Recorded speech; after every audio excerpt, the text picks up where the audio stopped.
you know, if you see the goodness of God, you will see the goodness of God. As a business owner, kung magagawa natin ngayon, bakit hindi? Huwag na natin ipagpabukas. So, laging habit ng isang business owner is action taker.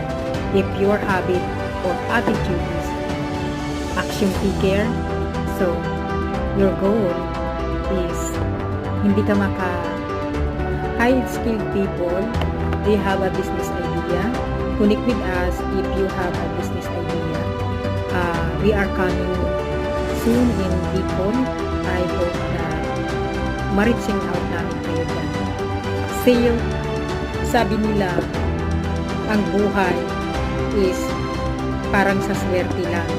Pero sa totoo lang, ang buhay, tayo yung gumagawa ng swerte natin.